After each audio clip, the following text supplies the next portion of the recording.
त्यामुळे आपण ही पाहतोय इंडिया आघाडीचा आज मोर्चा आहे आणि याच पार्श्वभूमीवरती संसदेमध्ये सध्या विरोधकांनी सरकार विरोधातले फलक जे आहेत ते आता हातामध्ये धरत आंदोलनाला सुरुवात केलेली आहे। इंडिया आघाडीचा आज सरकार विरोधातला हा मोर्चा सुरू होतोय आणि याच पार्श्वभूमीवरती संसदेमधली ही दृश्य आहे, संसदेच्या परिसरामधली ही दृश्य आहे। सर्व जे विरोधक आहेत ते आता एकवटलेले आहेत। आपण एका दृश्यांमध्ये पाहतोय राहुल गांधी, प्रियंका गांधी हे सुद्धा या मोर्चामध्ये सहभागी झालेले आहेत। काँग्रेसचे सुद्धा नेते या मोर्चामध्ये सहभागी झाल्याचं आपण पाहायला मिळतंय। वेगवेगळे फलक जे आहेत त्या सरकार विरोधातल्या मजकुरांसह हातामध्ये धरून आता या आंदोलकांनी जे आहे ते आता मोर्चाला सुरुवात केलेली आहे। संसद परिसराबाहेरची ही दृश्य आहेत। काँग्रेसकडून आता या मोर्चाची हाक देण्यात आलेली आहे। इंडिया आघाडीचा हा मोर्चा आहे। काँग्रेस आघाडीनं मतचोरीचा मुद्दा उपस्थित केलेला होता आणि याच पार्श्वभूमीवरती निवडणूक आयोगाच्या मुख्यालयावरती आता हा मोर्चा निघणार आहे। गेल्या काही दिवसांपूर्वी राहुल गांधींनी जो मतचोरीचा आरोप निवडणूक आयोगावरती केलेला होता, याच पार्श्वभूमीवरती या मोर्चाचं आयोजन करण्यात आलेलं आहे। काँग्रेस आघाडीनं मतचोरीचा मुद्दा पुन्हा एकदा आता जोर धरलेला आहे। वेगवेगळे फलक जे आहेत ते निवडणूक आयोगाविरोधातले हातामध्ये घेऊन आता काँग्रेसचा हा मोर्चा निवडणूक आयोगाच्या दिशेनं रवाना होणार आहे। दिल्लीच्या संसदेबाहेरची ही दृश्य आपण पाहतोय।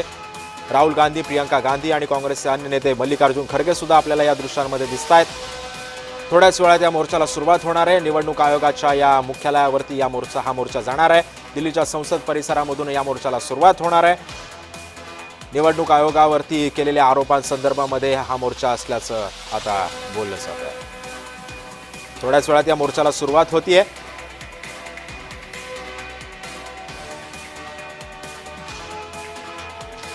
या संदर्भामध्ये आमचे प्रतिनिधी निरंजन कुमार आपल्यासोबत जोडले गेलेले आहेत। निरंजन जी, कितने बजे तक इस मोर्चे को शुरुआत हो रही है?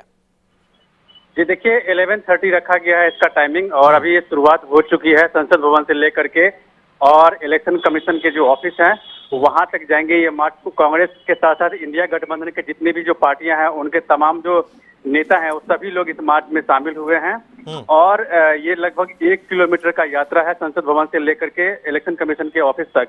और ये जो विरोध है ये SIR के मुद्दे को लेकर के है, क्योंकि ये SIR जो है अभी बिहार में अभी काम किया गया है और आगे जो है पूरे देश में, महाराष्ट्र सहित पूरे देश में जो है इसे लागू करने की बात हो रही है। और कांग्रेस ये कह रही है, इंडिया गठबंधन ये कह रहा है कि इसके जरिए जो है वोट चोरी किया जा रहा है और वोट चोरी करके ही चुनाव जीता जा रहा है। तो कहीं ना कहीं इस पर चर्चा की मांग हो रही है कि संसद भवन में आकर के प्रधानमंत्री इस पर चर्चा करें और जो भी विपक्ष की जो समस्या है उस समस्या का समाधान करे। ये खास करके इंडिया अलायंस के जो नेता हैं उनकी मांग है। लेकिन सरकार का ये कहना है कि ये तो एक एक्सरसाइज है जो हमेशा होता आया है लंबे समय से, कि जो वोटर नहीं है उनके नाम को काट दिया जाता है, जो नए वोटर है उनके नाम को ऐड किया जाता है। बहुत से लोग ऐसे हैं जो अपना घर छोड़ करके दूसरे स्टेट में जाकर के अपना अस्थायी निवास बना लिया तो वहां के वोटर बन गए, तो उनके भी नाम काटे जा रहे हैं। तो ये एक्सरसाइज जो है तो लगातार होता आया है और इसमें कुछ भी नया नहीं है। अभी हाल ही में देखा होगा कि राहुल गांधी ने एक प्रेस कॉन्फ्रेंस की थी और उसमें कहा था कि किन किन स्टेट में वोट चोरी करके NDA की सरकार बनाई गई है। उस पर भी विपक्ष, सत्ता पक्ष जो है वो निशाना साधते हुए कहा कि इसी चीज को तो हम साफ करना चाह रहे हैं और यही वजह है कि SIR जो है ये लागू किया गया है और इसकी शुरुआत बिहार से हुई है। तो कहीं ना कहीं इसी चीज को लेकर के सत्ता पक्ष और विपक्ष में टकराव है। विपक्ष ये कह रहा है कि इस पर संसद में चर्चा होनी चाहिए, जबकि सत्ता पक्ष ये कह रहा है कि इसमें ऐसी कोई बात नहीं है कि चर्चा होनी चाहिए। दूसरी बात ये है कि ये इलेक्शन कमीशन को लेकर के, मतलब निरंजन जी, लेकिन कांग्रेस कर्नाटक में एक बात कह रही है, बिहार में एक बात कह रही है, इसका परिणाम क्या होगा? जी देखिए, उस दिन जो राहुल गांधी ने प्रेस कॉन्फ्रेंस किया था उससे कम से कम ये था कि वो बैकफुट पर चले गए हैं। ये सत्ता पक्ष के और राजनीतिक गलियारे में जो लोग हैं उनका ये मानना है कि उन्होंने कहा कि जो वोट चोरी करके NDA हर जगह सरकार बना रही है। तो इसी बात को लेकर के सत्ता पक्ष का ये कहना था कि अगर हम वोट चोरी करके सरकार बना रहे हैं तो फिर हिमाचल प्रदेश हो, तेलंगाना हो, कर्नाटक हो, झारखंड हो, ऐसी जगहों पे दूसरी पार्टी की सरकार कैसे बनी? कांग्रेस की गठबंधन पार्टी की सरकार कैसे बनी? ये कहना है उनका। तो बोल रहा है कि उनका यही कहना है कि इन चीजों को हम साफ करना चाह रहे हैं कि जो वोटर लिस्ट में नहीं है नाम, जो लोग मर गए हैं या फिर जो जिनका घर कहीं और शिफ्ट हो गया है तो उनके वोट को हम हटाएंगे। ये बेसिकली है। लेकिन सत्ता पक्ष की इस बात को विपक्ष ये कह रहा है कि नहीं, आप संसद में इस पर चर्चा कीजिए और मुझे बताइए कि आखिर ये मसला क्या है।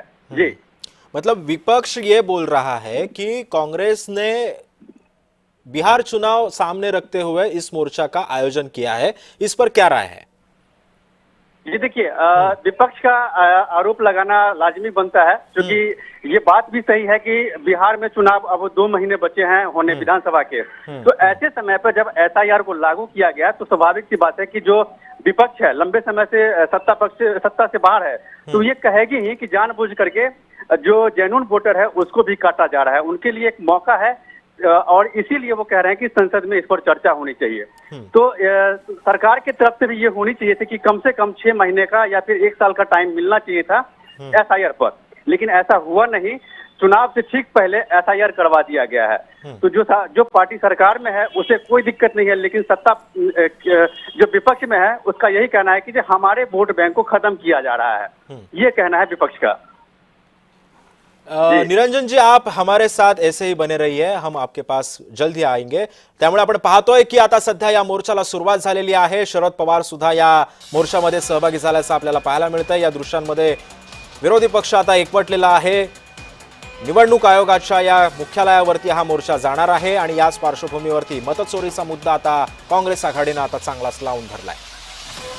आपण पाहतोय ही दृश्य की कशा पद्धतीने संसदेच्या परिसराबाहेरून या मोर्चाला आता अखेर सुरुवात होतीये। आता हा मोर्चा आता निघेल तो म्हणजे आता निवडणूक आयोगाच्या या मुख्यालयावरती।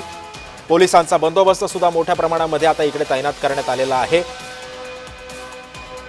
सत्ताधारी पक्षाकडून सुद्धा आता विरोधी पक्षाला हे जे काही म्हणणं आहे ते तुम्ही संसदेमध्ये मांडा अशा पद्धतीची विचारणा सुद्धा केलेली आहे। आणि मात्र या विचारणेला कोणत्याही पद्धतीचा थारा न देता आता अखेर काँग्रेस आघाडीनं हा मोर्चा जो आहे तो आता लावून धरला।